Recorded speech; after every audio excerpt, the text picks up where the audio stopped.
사랑의 하나님 감사합니다. 주님께서 이 시간 예배로 영광 올려드림을 우리는 저희들에게 한없는 기쁨과 평강이 넘치게 하심을 감사드립니다. 이 평강은 아버지 하나님께서 주시는 은혜인 걸로 믿고 아버지 하나님 정말 저희들에게 더욱더 넘치는 기쁨이 있게 도와주십시고 세상에서 여러 가지 환난과 핍박과 어려움과 여러 가지 근심 걱정 가운데 있다 할지라도 다 벗어버리고 이 시간 주님께서 주시는 평강으로 가득 찬 한 시간이 되게 하여 주시옵소서. 아버지 하나님 저희들에게 말씀을 주셔서 말씀의 은혜가 있게 도와주십시고 성령으로 충만한 은혜의 역사가 이 시간 나타나게 하여 주시옵소서.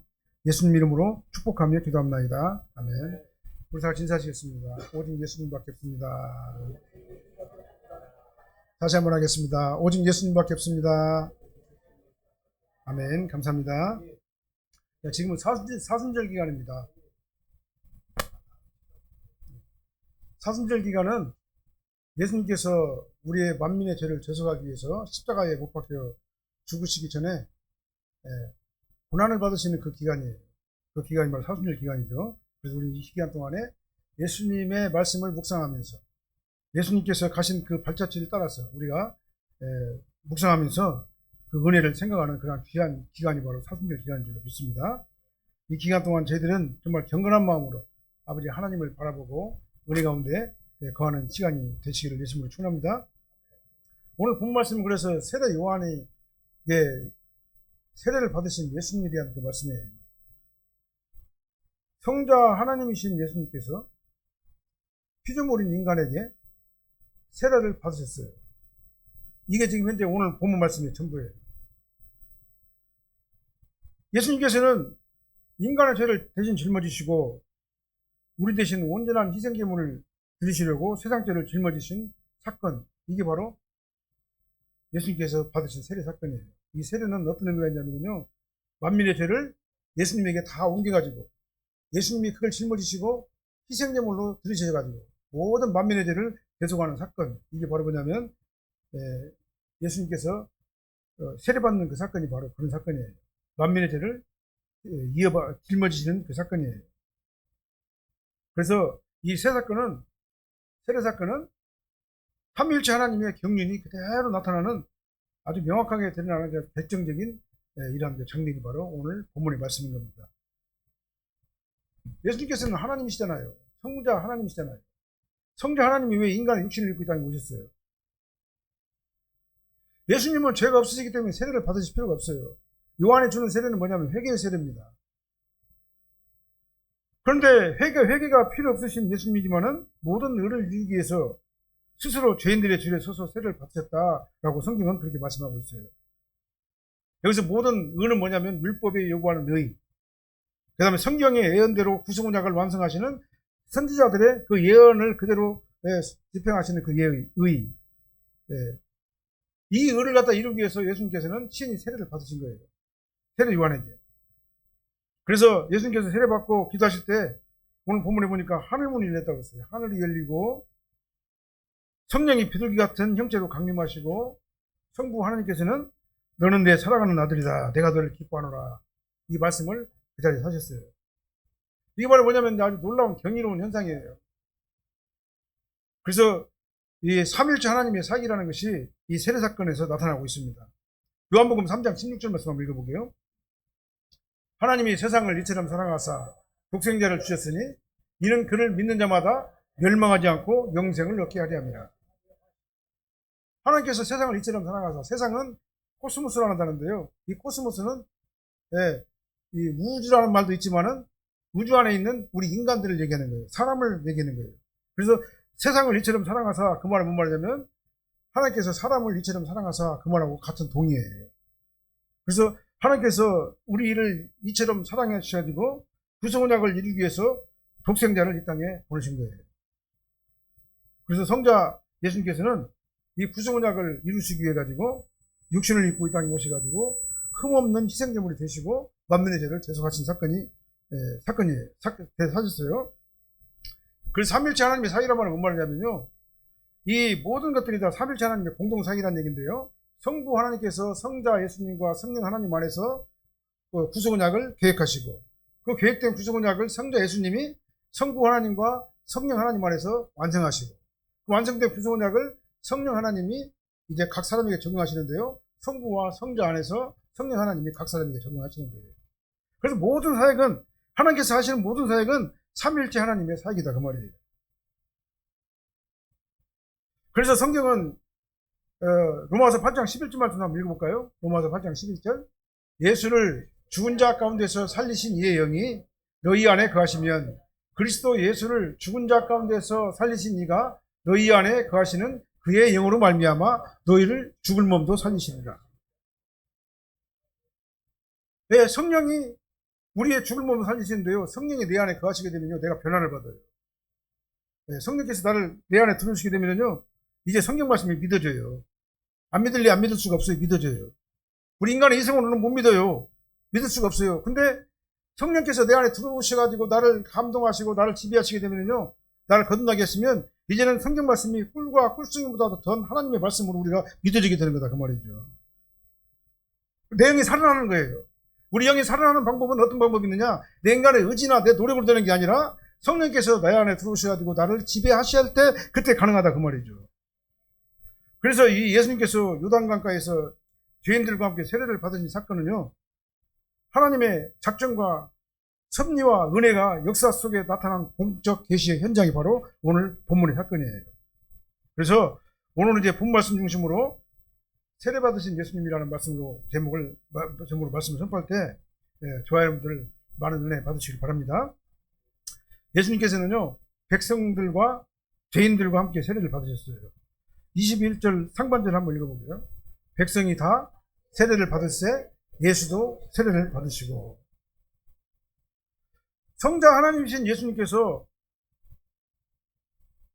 피조물인 인간에게 세례를 받으셨어요. 본문 말씀 보게 되면 백성이 다 세례를 받을 때 예수도 세례를 받으셨다 이렇게 말씀하고 있어요. 세례요한은 백성들이 회개하게 하려고 회개의 세례를 베풀었어요. 그리고 앞으로 오실 예수님과 다 증거를 했습니다. 세례요한이요. 나는 물로 너에게 세례를 주지만 내 뒤에 오시는 이는 물과 성령으로 세례를 줄 것이다. 그 세례를 받아야지만이, 그 물과 성령으로 세례를 받아야지만이 너희들이 참된 구원을 얻는다라고 세례요한이 예수님과 다 증언을 했다 그 말이죠. 그래서 세례요한은 예수님을 뭐라고 말하냐면요, 이스라엘에게 나타내기 위해서 세례를 베푼다라고 했어요. 세례요한이 세례를 주는 목적이 뭐냐? 예수님을 이스라엘에게 나타내 보이게 하려고 내가 세례를 베푼다. 그래서 나는 이 물로 세례를 주지만 앞으로 내 뒤에 오시는 분은 물과 성령으로 세례를 줘가지고 너희를 거듭나게 하셔가지고 하나님의 자녀가 되게 하신다. 물과 성령으로 거듭나야죠. 성경 말씀이 믿어져요. 우리가 성경의 지식은 많이 알 수가 있어요. 교회에서 목사님이 계속 설교하고 계속 성경 공부 가르치고 그러면은요, 성경의 지식은 알 수 있어요. 성경의 지식을 안다고 해가지고 그것이 믿어지는 게 아니에요. 믿어지는 건 어떻게 믿어지느냐? 성령께서 내 안에 들어오셔가지고 거듭나게 하실 때 그 하나님 말씀이 하나님 말씀으로 믿어지게 되는 거예요. 당시 이스라엘 백성들은 구약 성경에 기록된 메시아를 굉장히 기다렸어요. 그래서 요한은 자신의 세례를 베풀면서 내 뒤에 오시는 예수님께서 바로 너희들이 그렇게 고대하는 구약 성경에서 선지자들이 예언하던 그 예언자가 바로 그분이 바로 그리스도 예수님이시다라고 선포를 했어요. 그래서 계속 세례를 줄 때마다 누구를 증거했냐면 예수님을 증거했어요. 나는 물로 세례를 주지만 내 뒤에 오시는 분은 바로 너희들이 그렇게 고대하던 그리스도 예수시다. 그분을 따라가야지만이 너희들이 진짜 산다라고 세례 요한에게 증거를 한 거예요. 그리고 예수님께서 오실 때 세례 요한은 뭐라 말합니까? 몰라요. 예수님도 처음 보고 세례 요한도 처음 봤어요. 근데 예수님을 세례 요한이 딱 오는 걸 보자마자 뭐라 말합니까? 보라, 세상 죄를 지고 가는 하나님의 어린 양이로다. 그 예수님을 보자마자 그렇게 선언을 했어요. 고백을 한 거예요. 그래서 여기서 세상 죄를 지고 가는 하나님의 어린 양이란 말은 뭔 말이냐면요, 죄를 진 사람이 구약 성경에 보면은 어린 양 하나를 데리고 가지고 와요. 어린 양이나 염소를 가지고 와요. 가지고 와가지고 그 손을 딱 얻으면서 내 죄를 다 고백을 해요. 그럼 내 죄가 그 어린 양에게 싹 옮겨가는 거예요. 그래서 자신의 지은 죄가 그동안 그 동물, 그 어린 양에게 다 옮겨가지고 그 어린 양이 나를 대신해가지고 죽어요. 제물로 바쳐져요. 그러면 내 죄가 용서함을 받아요. 이게 레위기에서 나오는 그런 말씀이에요. 우리가 구약에서는 그러니까 어린 양을 잡아가지고 어린 양 위에다가 안수를 하면서 내가 모든 죄를 갖다가 회개를 하게 되면 내 죄가 어린 양에게 다 옮겨져가지고 어린 양이 나 대신 제물로 드려지게 되면은 내 죄가 용서함을 받게 된다. 이게 구약에서 율법에서 나오는 말씀이에요. 그런데요, 예수님은요, 만민의 죄를 대속하시는 어린 양으로 이 땅에 오신 거예요. 세례 요한이 증거를 했잖아요. 보라, 세상 죄를 지고 가는 하나님의 어린 양이로다. 이 세상은 아까 코스모스라고 그랬죠. 코스모스는 모든 사람을 얘기한다고 그랬죠. 만민을 얘기하는 겁니다. 만민의 죄를 대속하기 위해서 예수님께서 이 땅에 오셔가지고 친히 어린 양이 되신 거예요. 그래서 인류가 지금 모든 죄를 대신 짊어지신 분이 바로 누구냐면 예수님이세요. 그게 바로 오늘 세례 사건이에요. 세례를 통해 가지고 구약에서 동물의 머리에다가 염소의 머리에다가 양의 머리에다가 손을 얹고 내 죄를 다 그쪽으로 옮긴 것처럼 예수님께서는 만민의 죄를 예수님께 다 옮기는 사건이 바로 오늘 세례 사건이에요. 그래서 이 말을 성경 신학적으로 뭐라 말하냐면요, 죄가 전가되었다. 내 죄가, 모든 인류의 죄가 예수님께로 전가돼가지고 예수님께서 그 죄를 짊어지시고 나 대신 십자가 희생제물이 되어주심으로 내 죄가 사함을 받았다, 이 말이에요. 이것이 바로 예수님께서 죄인 속으로 들어가가지고 그 대리에 서가지고 세례 요한에게 세례를 받으신 그 이유예요. 세례 요한은 죄인을 대표하잖아요. 그죠? 죄인을 대표하는 거예요. 마지막 구약의 마지막 선지자예요. 죄인을 대표하는 그 세례 요한이 예수님 머리에 손을 딱 얹고 세례를 했어요. 세례를 베풀었어요. 이 말이 뭔 말일까? 세상의 모든 죄가 예수님에게로 다 옮겨진 거다, 그 말이죠. 이게 바로 전가다, 그 말이에요. 전가되었다. 네. 이건 마치 어떤 판사가요, 법정에서, 우리가 참 이해할 수 없지만은 어떤 판사가 법정에서 죄인들에게 벌금을 딱 선고를 했어요. 근데 그 죄인이 그 벌금을 갖다 도저히 갚을 능력이 없어요. 능력을 갚고 없는 것을 알고 어떻게 합니까? 판사가 자신의 지갑에서 돈을 빼가지고 대신 벌금을 내는 거예요. 이것하고 똑같은 현상이에요. 우리는 하나님 앞에 말로 닿을 수 없는 죄인이에요. 도저히 갚을 수 없는 1만 달란트의 빚을 진 죄인이다, 그 말이죠. 우리의 능력으로는 갚을 수가 없어요. 도저히 갚을 수가 없어요. 내 행위로도 못 갚고 나의 어떤 그 양심이나 내 윤리나 도덕으로 못 갚아요, 이 빚은요. 그런데 예수님께서 대신 오셔가지고 예수님께서 나 대신 그 값을 갖다 지불해 주셨어요. 자기 자신을 희생해가지고. 이게 바로 뭐냐면 전가예요. 굉장히 하나님의 사랑이 아니면은 이런 일들이 가능하지 못한 일이에요. 그러니까요. 그래서 자신의 죄 문제를 스스로 해결할 수 없는 나의 죄를 예수님께서 1만 달란트 빚진 자 도저히 갚을 수 없는 내 죄를 예수님께서 대신 대속해 주십니다, 그 말이죠. 그 사건이 바로 오늘 세례 사건이에요. 그래서 예수님께서는 하나님과 동등됨을 취할 것을 여기지 아니하시고 오히려 종의 형체를 가져가지고 사람들과 똑같이 되셨어요. 그래갖고 세례 요한에게 세례를 받았어요. 만왕이왕이신 예수님께서 죄인들의 팀에 끼어가지고 세례를 받았어요. 그것도 성자 하나님이신 예수님께서 피조물인 인간 세례 요한에게 세례를 받으십니다, 그 말이죠. 로마서 6장 3절로 4절 말씀 한번 읽어볼게요. 무릇 그리스도 예수와 합하여 세례를 받은 우리는 그의 죽으심과 합하여 세례를 받은 줄 알지 못하느냐.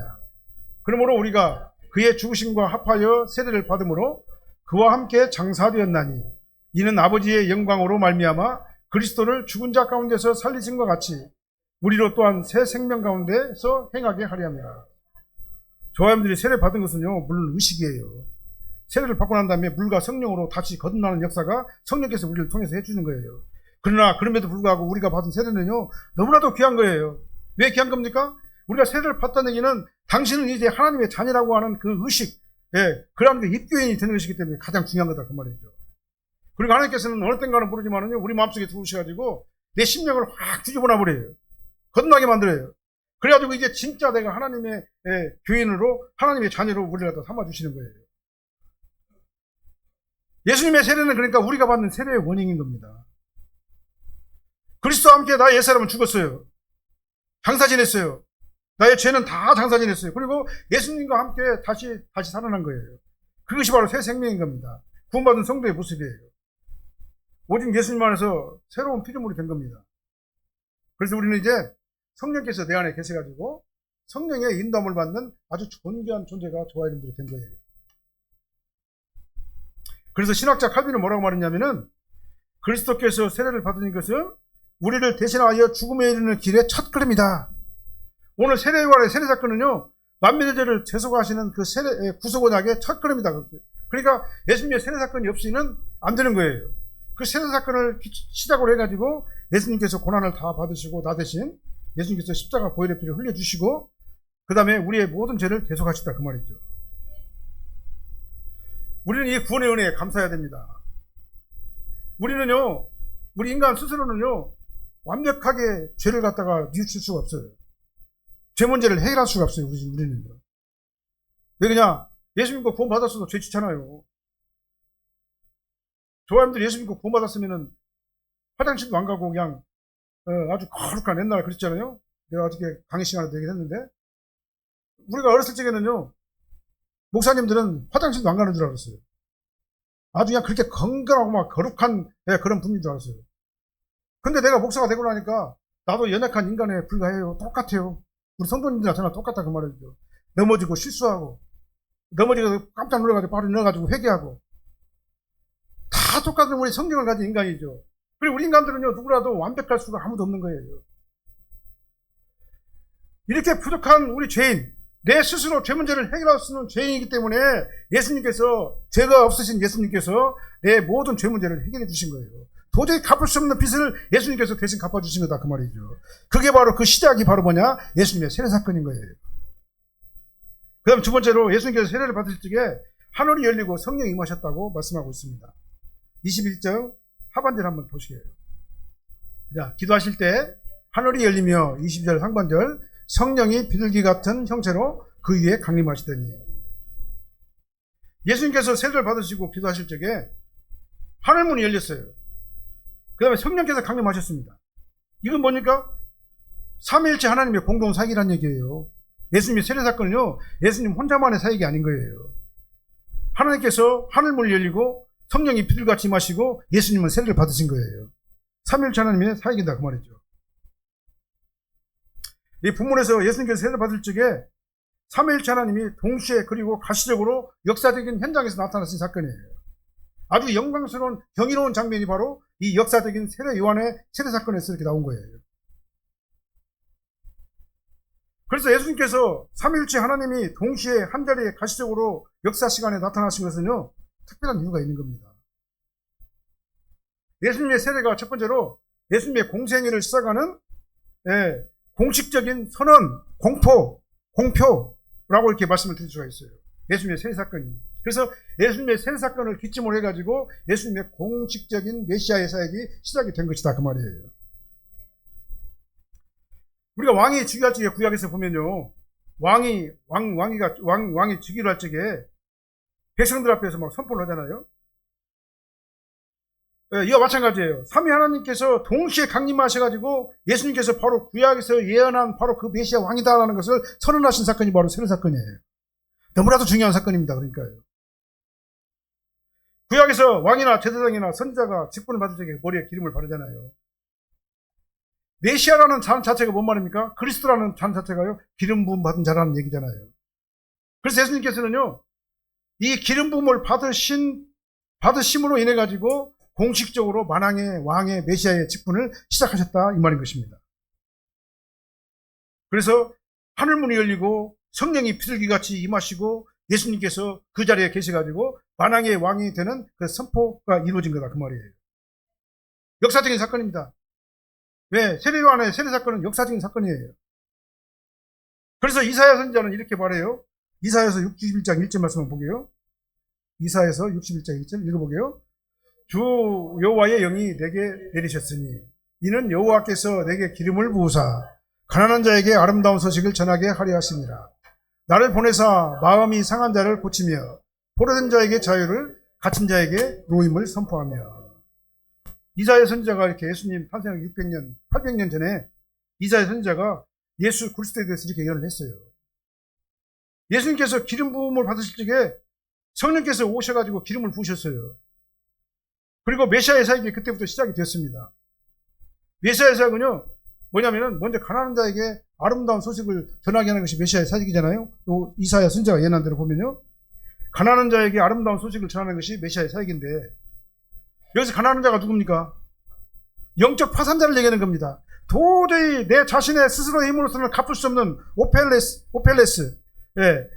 내 자신으로는 갚을 수 없는 그런 1만 달란트의 빚을 진 나를 얘기하는 거예요. 영적 파산자입니다. 우리가 예수 믿기 전에는요, 구원받을 수 있는 방법이 전혀 없었어요. 영적 파산자였었어요. 그런 우리를 위해 가지고 예수님께서 십자가에 못 박혀 주기 위해서 기름부음을 받으신 거다 그 말이죠. 그래서 하나님 앞에 내줄 만한 아무 것이 울음이 전혀 없는 저희들은요. 그러니까 누군가 도와주지 않으면 도저히 내 스스로는 구원받을 수 있는 자격이 없는 거예요.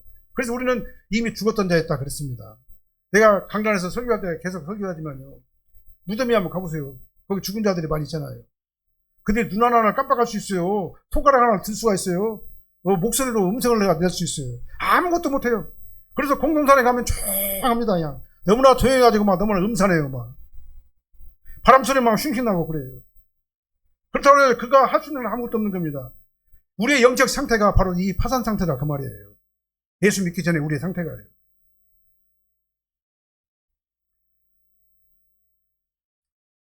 그 파산자와 같은 저와 여러분들을 죄와 사망 가운데서 구하시려고 예수님께서 세상 때를 전가받으시고 대속의 피를 흘려주신 것이다 그 말이에요. 이 구원의 소식이 바로 가난한 자에게 아름다운 소식인 겁니다.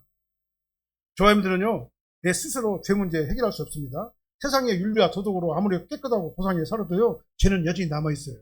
완벽하게 해결할 수 없는 게 우리 인간의 연약함이에요. 윤리와 도덕으로 착하게 사는 사람들 많이 있습니다. 그렇게 살아야 됩니다. 우리 믿는 사람들은요. 그래 그렇게 산다고 해가지고 그 근본적인 죄 문제가 해결되는 것이 아니라는 사실이에요. 그래서 우리는 가난한 자, 영적 파산자입니다. 그래서 예수님의 복음이 우리에게 가장 아름다운 소식이 되는 거예요. 그래서 가난한 자에게 아름다운 소식을 전하게 하시는 분이 누구냐? 바로 기름 부음을 받으신 예수 그리스도시다 그 말이에요. 예수님의 십자가 복음이 없으면요, 우리는 이 빚을 갚을 수가 없어요. 영적 파산 상태에서 벗어날 수가 없어요. 이 구원의 아름다운 소식이 우리에게 능력으로 임하게 되면요, 어떻게 됩니까? 그 다음에요, 예? 마음이 상한 자가 고침을 받게 돼요. 심령이 상한 자들이. 마음의 평강이 막 누려지게 돼요.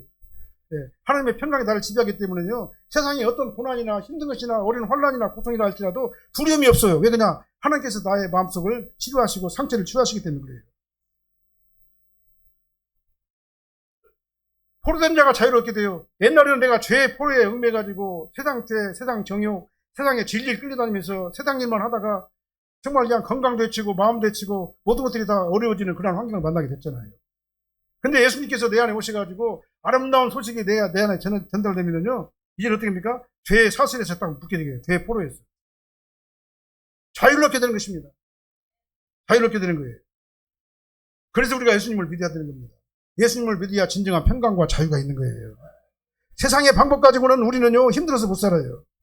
문제 하나 나오면 또 문제 해결하고 나면 또 다른 문제가 나오고, 또 다른 문제 해결하면 또 다른 문제가 나오고, 계속 문제를 해결하면서 살아야 되는 게 우리 인생이에요. 이 인생의 어려운 문제를 갖다 해결할 수 있는 방법은 뭡니까? 예? 예수님을 만나가지고 예수의 영이 나를 지배해가지고 하나님의 평강이 나를 지배할 때 가능한 거예요. 그래서 예수님의 복음이 내 안에 들어가지고 능력으로 행사할 적에 하나님의 절대 평강이 임하게 되고 모든 죄가 사함을 받게 되고 하나님의 말씀이 믿어지게 되고 그 말씀을 사모하게 되는 변화받는 삶을 우리가 살게 된다 그 말입니다. 이 일을 위해서 예수님께서 오늘 세례를 받으신 거예요. 그리고 이 세례 사건은 너무나 중요한 겁니다. 그래서 이 출발점, 예수님의 메시아의 출발점에서 이 기름 부음을 받고 세상 죄를 전가받는 그 메시아의 사역이 시작된 거예요. 그래서 예수님의 세례 현장에 누가 있습니까? 하늘 문이 열리고 성령이 비둘기같이 임해가지고 그 목격을 갖다가는 보면서 공포를 하신 거다 그 말이죠. 우리도요, 성도다운 삶을 살리면 어떻게 합니까? 성령의 도우심이 간절히 필요해요. 하나님께서 내 마음을 확 열어주셔야 돼요. 하나님께서 내 안에 오셔가지고 내 마음의 심령의 문을 확 열어주셔가지고 성령께서 내 안에 들어오셔가지고 막 치료를 해야 돼요. 불로 막 치료를 해야 돼요. 그래야 나의 모든 상처를 갖다 치유를 받아야 되는 겁니다. 그러면은 그때 비로소 어떻게 됩니까? 하나님의 평강과 자유가 임하게 되는 거예요. 그래서 이 세상에서 성도로서의 권세 있는 삶을 살 수가 있게 되는 것입니다. 그리고 우리는 습관적으로 우리는 이렇게 말씀해야 돼요. 성령님, 오늘 나에게 기름을 부어주시옵소서. 성령님, 주님께서 내 안에 들어오셔서 나를 감동시켜 주셔서 내가 주님만 바라보고 주님만 의지하고 따라가게 해주시옵소서. 세상을 이기시길 바랍니다. 세상을 이기는 방법은요, 내 노력 갖고 안 돼요. 하나님께 도와주셔야 돼요. 하나님께 도와주셔가지고 내 안에 들어와서 역사될 때 비로소 기적은 나타나게 되는 것이다, 이 말이에요. 네. 또한 우리가 주님을 위해서 봉사하고 헌신할 때도요, 우리는 성령님의 기름 부음을 나타나줘요. 주여, 내가 주님 일을 하고 싶어요. 내가 일을 하고 싶은데 성령께서 도와주세요. 내 인간적인 방법대로 하지 않게 도와주시고, 내 고집대로 하지 않게 도와주십시고, 성령께서 도와주셔가지고 은혜로운 방법으로, 하나님께서 가장 기뻐하는 방법으로 내가 주의 일에 헌신할 수 있게 해주세요. 이러한 그 복되는 선도님들이 다 되시기를 예수님으로 축원합니다. 예수님께서 세례를 받고 나와서 기도하셨잖아요. 하나님께서 기뻐하셨다고 그랬어요. 22장 하반절 한번 보게요. 같이 할게요. 하늘로부터 소리가 나기를 너는 내 사랑하는 아들이라. 내가 너를 기뻐하노라. 아멘. 성도는요, 하나님 보시기에 좋았더라. 하나님 보시기에 기뻐하는 그런 삶을 우리가 살아야 돼요. 그때가 가장 행복한 거예요. 본 말씀은 예수님께서 하나님 말씀대로 이 땅에 오셔가지고 세례요한의 세례를 받으셨잖아요. 순종하셨잖아요. 그 순종하시는 모습을 보니까 하나님께서 막 하신 말씀이에요. 그 말씀을 보면서. 하나님께서는 세례받고 메시아로 기름을 받은 예수님에게 너는 내 사랑하는 아들이라. 내가 너를 기뻐하노라. 이 두 가지 말씀하셨어요. 내가 너를 사랑하노라. 내가 너를 기뻐하노라. 이것은 성부 하나님의 공식적인 선언인 겁니다. 너는 내 사랑하는 아들이라. 이 말씀은요, 구약성경 시편 2편 7절 말씀에 나오는 말씀이에요. 그 말씀을 갖다가 이 신약성경에서 인용한 말씀입니다.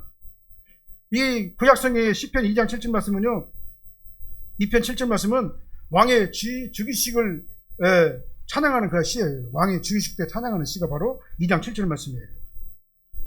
근데 예수님께서는 이제 만왕의 왕으로서 주기식을 하는 겁니다. 세례를 통해 가지고. 너는 내 아들이다. 이렇게 부르시고 예수님께서 온 세상을 다스리는 아주 진정한 만왕의 왕으로 부르심을, 기름 부음을 받으셨다는 것을 공식적으로 선포한 사건이 바로 오늘 말씀이에요. 여기 사랑한다 이 말은 뭔 말입니까? 사랑한다는 말씀은요, 감정적으로 좋아한다는 뜻도 있어요. 그러나 그뿐이 아니라 여기는 사랑한다 이 말은 뭐냐, 하나뿐인 아들 독생자라는 그런 의미가 강하게 있어요. 다시 말하면요, 예수님께서는 하나님과 동일하신 분이다 그 말이에요. 히브리 수사법에서요, 히브리 수사법에 보면요, 아버지와 아들은 동일해요. 같아요. 아버지가 하나님이면 아들도 하나님이에요. 아들이 주이면, 아버지가 주이면 아들도 주인이에요. 히브리 수사법이 그래요. 그래서 아버지와 아들은 동일체로 간주를 하는 거예요. 그래서 하나님의 아들이신 예수님께서는요, 당연히 하나님이시잖아요. 그래서 성부 하나님, 성자 하나님, 성령 하나님 그러잖아요. 왕이신 하나님께서 예수님에게 너는 내 사랑하는 아들이다 이렇게 말씀하셔가지고 예수님께서 이 세상을 죄와 사망 가운데서 건져낼 영원한 왕이신 메시아 그리스도시라는 것을 갖다가 공표하는 사건이 바로 오늘 본문의 사건인 거예요. 너무나도 중요한 사건이에요. 그러니까요, 오늘 본문이에요. 그리고 내가 너를 기뻐하노라 그랬잖아요. 내가 너를 사랑하노라 그 말을 뭔 말하냐면 너는 하나님이야, 만왕의 왕이야, 그리스도야, 만민의 죄를 대속할 그리스도라고 선언하는 신분에 관한 얘기잖아요. 내가 너를 기뻐한다 그 말은 뭔 말입니까? 사역에 관한 얘기예요. 네가 하는 사역이 내가 정말 기뻐하는 일이야 그 말이에요. 이 말씀도 역시 보면은 구약 이사야서 42장 1절 말씀을 신앙에서 인용하는 고난을 받는 종이신 예수님에게 하신 말씀이에요. 그러니까 하나님께서 기뻐하시는 것은요, 왜 기뻐하시느냐? 예수님께서 순종하시고 이 땅에 육신으로 오셔가지고 세례 요한으로부터 세례를 받고 메시아로 기름 부음을 받은 그 사건이, 그 사건을 순종한 그것이 바로 기뻐하는 일이다 그 말이에요. 예수님께서 고난을 받으시고 선택받은 백성들이 죄와 사망 가운데서 건짐을 받은 그 사건, 건짐을 그 사건이 바로 기뻐하시는 일이에요. 그래서 하나님께서 기뻐하시는 일이 뭡니까? 하나님이 세상을 이처럼 사랑하사 기뻐하시는 일이 뭐예요? 우리가 예수 믿고 구원받는 걸 가장 기뻐하시는 거예요. 그 일을 갖다 시작하시는 예수님을 보고 너는 내 기뻐하는 자다, 내가 너를 기뻐하노라 이렇게 말씀하신 거예요. 세례를 받으시는 행위 자체가 죄인들과 동일시하는 예수님의 겸손한 순종의 시작인 겁니다. 예수님은 그 순종을 보고 그 사역을 감당하는 그 예수님을 보고 기뻐하신 거예요. 예수님의 이러한 완벽한 순종이 있었기 때문에 저와 여러분들이 오늘 예수 믿고 구원받은 겁니다. 예수를 믿을 수 있는 방법이 예수님이 만약에 이 구속언약을 완성하지 못했으면요, 우리는 예수님을 믿을 수가 없는 거예요. 믿어도 안 되는 겁니다. 왜 그냥 구속언약을 완성하지 못했기 때문에. 그러나 예수님께서는 철저하게 하나님 말씀에 순종해가지고 이 구속언약을 완성하신 거다 그 말이에요. 저와 여러분들도 마찬가지입니다. 예수님처럼요, 하나님께서 기뻐하시는 자가 되어야 돼요. 나는 누굽니까? 이 물음에 답을 해야 돼요. 답을 해야 돼요. 나의 정체성에 대해서 답을 해야 됩니다. 나는 누굽니까? 당신의 정체성은 무엇입니까? 사람들이 물어보기에 나는 우리 아버지인 하나님께서 기뻐하시는 하나님의 자녀입니다 라고 말할 수가 있어야 돼요. 나는 우리 아버지 하나님께서 기뻐하시는 하나님의 자녀입니다. 이 고백이 저 여러분들 속에서 나와야 된다 그 말이죠. 우리는요, 이 땅에 살면서 어렵잖아요. 힘들잖아요. 사업에도 실패하고 하는 일도 안 되고, 건강 문제도 그렇고, 그냥 우리들은 그냥 고통과 근심 속에 살아가고 있잖아요. 이 땅에 살면 그래요, 원래요. 이러한 거 실패와 낙심이 오더라도, 살면서 어려운 일을 당하더라도 우리가 하나님의 자녀라는 것은 변함이 없는 겁니다. 내가 힘들고 어렵다 할지라도, 이 어려운 환경이 있다 할지라도 나는 하나님의 자녀입니다. 하나님께서 기뻐하시는 하나님의 자녀입니다. 이 정체성이 우리들 갖다 지배를 할 적에 우리 이 땅에서 어떤 고난과 핍박이 온다 할지라도 아무것도 염려하지 않는다 그 말이에요. 그곳이 바로 천국이다라고 성경은 말씀하고 있어요. 이 땅에서 막 부유하게 살고 건강하게 살고 고상하고 멋있고 아주 막 럭셔리하게 아주 그냥 아무것도 부족함이 없는 삶을 사는 것이, 그것이 평강이 아니라 하나님께서 나에게 공급하시는 그 절대 진리의 평강이 나를 지배할 때 그게 진짜 평강이다 그 말이에요. 이 확고한 믿음이 우리를 지배하시길 바랍니다. 우리는 어려워요. 쉬운 사람 아무도 없어요. 다 어렵습니다. 그러나 그 가운데서도 누가 나를 지배하니까요? 하나님의 성령이 나를 지배하니까 내 안에 평강이 임하게 되는 겁니다.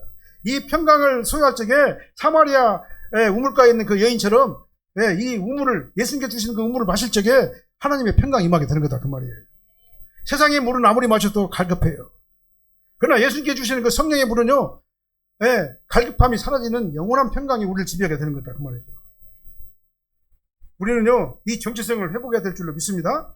나는 하나님의 아름다운 자다. 하나님께서 기뻐하시는 자다. 하나님께서 사랑하시는 하나님의 자녀다. 이 정체성이 조여님들의 삶에 지배해야 될 줄로 믿습니다. 그러므로 형제들아, 내가 하나님의 모든 자비하심으로 너희를 권하노니 너희 몸을 하나님이 기뻐하시는 거룩한 삶 제사로 드리라. 이 말씀대로 우리는요, 이제 하나님께서 원하시는 그 일을 해야 돼요. 어떻게 하면 하나님께서 기뻐하시는가? 그 일을 찾아야 돼요. 그리고 나는 날마다 기도를 해야 됩니다. 하나님, 오늘 하루도 주님을 위해서 살게 도와주세요. 그래서 이 세상을 다 이기게 도와주시옵시고, 이 세상의 모든 정욕, 모든 욕심 다 버리게 도와주시옵시고, 하나님께 주시는 절대 평강을 가지고 이 땅에서 성도의 삶을 살게 도와주세요. 이렇게 고백할 수 있는 저와 여러분들 되시기를 예수님으로 축원합니다. 그 사람이 가장 행복한 사람이고 가장 멋있는 사람이에요. 하나님 보실 때. 그런 사람이 되시기를 예수님으로 축원합니다. 기도하겠습니다. 사랑하는 하나님 감사합니다. 예수님께서는 만민의 죄를 대속하시기 위해서 선수 이 땅에 오셔서 인간의 육신의 몸을 입고 죄인들과 함께 한 자리에서 세례 요한으로부터 세례를 받았습니다. 그리고 이제 메시아의 사역이 시작되었습니다.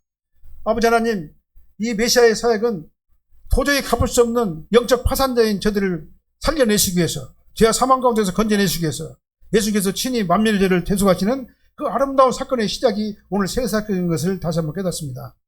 아버지 하나님, 예수님의 시작이 정말 만민의 죄를 대속하기 위한 그런 사랑의 시작이었기 때문에 우리가 이 사랑을 힘입어 하나님의 자녀가 되었습니다. 은혜 감사합니다. 우리도 하나님의 뜻대로 살게 도와주십시고, 내 안에 삶의 정체성이 예수 그리스도가 되게 도와주십시고, 예수 그리스도의 은혜가 되게 도와주십시며, 세상 것이 되지 않도록 저희들의 마음과 생각을 지켜주시옵소서. 그래서 하나님을 바라보면서 정말 진정한 평강과 행복을 누리는 거룩하고 존귀한 저희들이 되게 하여 주시옵소서. 예수님 이름으로 기도합나이다.